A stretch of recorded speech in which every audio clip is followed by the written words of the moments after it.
자, 오늘 우리가 함께 던져볼 질문은 바로 이겁니다. 정의란 무엇인가?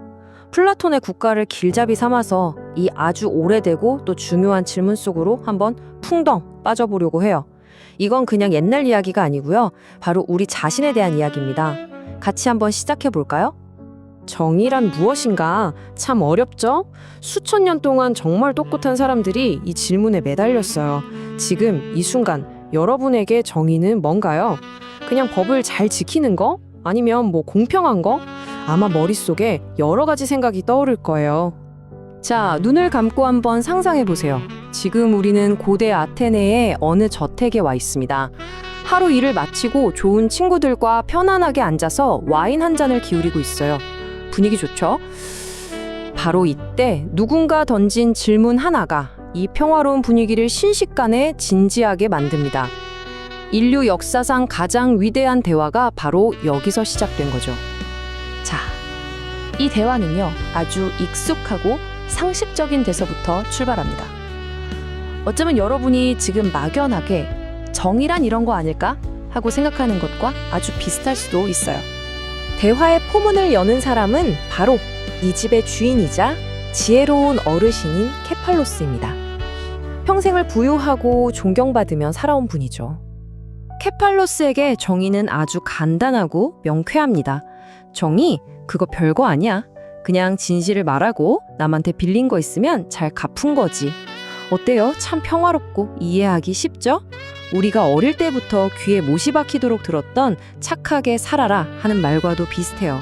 죽음을 앞둔 노인에게 이보다 더 마음 편한 정의가 또 있을까요? 그런데 바로 이 지점에서 소크라테스가 슬쩍 하지만 아주 날카롭게 진론을 던집니다. 잠깐만요. 만약에 친구가 갑자기 미쳐버려서 예전에 빌려줬던 칼을 돌려달라고 하면 어떡하죠? 그때도 빌린 걸 돌려주는 게 과연 정의일까요? 와, 이 질문 하나로 상황이 완전히 달라지죠? 케팔로스의 그 단순하고 좋아 보였던 정의가 모든 상황에 통하는 만능 열쇠는 아니라는 게 바로 드러나는 순간입니다. 아버지가 대답을 망설이자 이번엔 아들인 폴레마르코스가 딱 나섭니다. 아버지의 정의를 조금 더 발전시켜서 새로운 정의를 제시하죠. 폴레마르코스의 주장은 이거예요. 정의란 친구한테는 이롭게 하고 적에게는 해를 입히는 겁니다. 이건 좀 더 현실적으로 들리지 않나요? 우리 편은 챙기고 우리를 위협하는 적은 응징하는 것. 일종의 의리 같은 거죠. 하지만 소크라테스는 여기서 또 한 번 본질을 파고듭니다. 그런데 누군가에게 해를 가하는 행동 자체가 과연 정의로울 수 있을까요? 생각해보세요. 의술의 목적이 환자를 더 아프게 만드는 게 아니잖아요. 마찬가지로 정의로운 행동이 사람을 더 나쁜 사람으로 만들어서는 안 된다는 거죠. 정의의 본질은 결국 선한 것이어야 한다는 아주 중요한 지적입니다.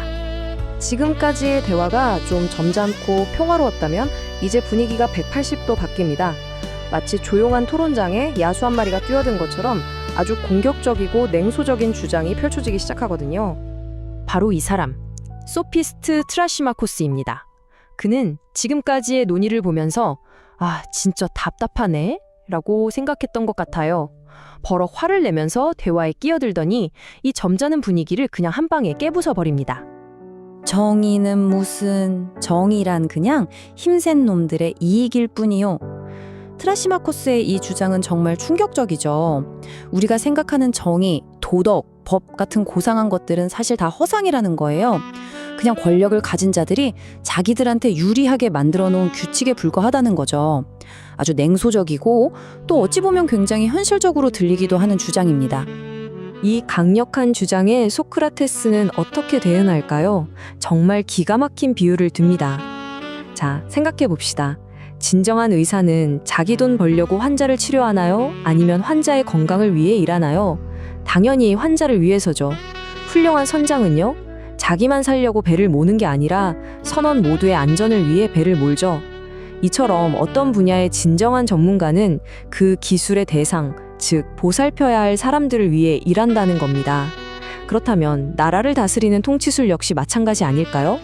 진정한 통치자라면 자신의 이익이 아니라 백성들을 위해 일해야 한다는 결론이 나오죠. 자, 트라시마코스가 한풀 꺾이자 대화는 이제 훨씬 더 깊은 차원으로 들어갑니다. 정의가 대체 뭐냐라는 질문에서 우리는 도대체 왜 정의로워야 하는가라는 더 근본적인 질문으로 넘어가는 거죠. 이때 플라톤의 형인 글라우콘이 정말 섬뜩한 질문을 하나 던집니다. 우리가 정의를 소중하게 여기는 게 정말 정의 그 자체가 좋아서일까요? 아니면 정의롭게 살면 얻게 되는 평판이나 이익, 그런 보상 때문일까요? 다시 말해, 아무도 안 보고 들키지만 않는다면 그래도 과연 정의를 선택할 사람이 있을까요? 글라우콘은 이 질문을 뒷받침하기 위해 기게스의 반지라는 아주 유명한 이야기를 들려줍니다. 어떤 평범한 목동이 우연히 투명인간으로 만들어주는 마법 반지를 손에 넣게 되어 그 힘을 얻자마자 그는 어떻게 했을까요? 곧장 궁궐로 가서 왕비를 유혹하고 왕을 살해한 뒤에 스스로 왕이 되어버립니다. 절대적인 힘이 주어졌을 때 평범한 사람이 얼마나 쉽게 타락할 수 있는지를 보여주는 무서운 이야기죠. 만약 여러분 손에 이 반지가 쥐어진다면 어떨 것 같으세요? 과연 정의롭게 살 수 있을까요? 이게 그냥 옛날 이야기 같지만 사실 오늘날 우리에게도 굉장히 의미심장한 질문입니다.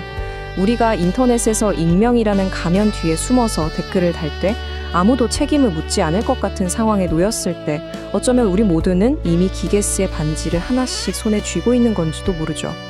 자, 이제 소크라테스는 이 모든 도전에 대한 그의 최종 답변을 내놓을 시간입니다. 그는 정의라는 개념을 바깥 세상의 행동에서 우리 내면의 문제로 완전히 뒤집어 버립니다. 소크라테스는 먼저 우리 영혼, 즉 마음이 세 부분으로 이루어져 있다고 설명해요. 첫째는 지혜와 논리를 담당하는 이성, 둘째는 용기나 명예욕 같은 기계, 그리고 마지막으로 배고픔이나 성욕 같은 본능적인 욕망입니다. 그리고 마침내 소크라테스가 말하는 정의의 진짜 모습이 드러납니다. 정의란 법을 지키거나 착한 일을 하는 그런 외부적인 행동이 아니에요. 바로 우리 영혼의 이 세 부분이 제자리에서 제 역할을 다하며 완벽한 조화를 이루는 상태, 바로 그 자체라는 겁니다. 마치 훌륭한 지휘자인 이성이 용감한 연주자인 기계의 도움을 받아서 강력하지만 충동적인 욕망의 소리를 잘 조율하는 아름다운 오케스트라처럼요. 이렇게 내면의 질서가 잡힌 상태, 그게 바로 건강한 영혼이고 그게 바로 정의라는 거죠. 이 말이 정말 핵심이에요. 불의는 자유가 아니라 스스로 만든 감옥이다. 기게스의 반지를 낀 목동은 왕이 되어서 모든 걸 가진 것처럼 보였겠죠. 하지만 그의 영혼은 어땠을까요? 욕망이라는 폭군에게 완전히 지배당하는 노예가 되어버릴 겁니다. 세상 누구도 그의 죄를 모르더라도 자기 자신은 알잖아요. 그 스스로가 내리는 심판이야말로 가장 벗어날 수 없는 감옥이라는 거죠. 자, 이렇게 길고 깊었던 대화가 이제 슬슬 끝을 향해 갑니다. 그리고 이 모든 질문은 결국 다시 우리 자신에게로 돌아오게 되죠. 소크라테스는 결국 정의란 이거다 하고 명쾌한 정답을 내려주지 않아요. 그 대신 우리에게 평생 동안 스스로에게 던져야 할 질문 하나를 선물로 남겨줍니다.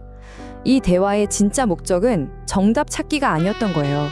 우리 각자가 자기 삶 속에서 끊임없이 나에게 정의란 무엇인가를 고민하고 성찰하게 만드는 것. 그 과정 자체가 소중하다는 거죠. 결국 소크라테스가 말하는 정의는 남에게 잘 보이기 위한 것이 아니라 온전히 나 자신을 위한 것이었습니다. 내 영혼이 가장 건강하고 조화롭게 아름다운 춤을 추는 상태, 그게 바로 정의였던 거죠. 자, 이제 여러분의 차례입니다. 아무도 보고 있지 않은 그 순간에 당신은 과연 정의롭습니까?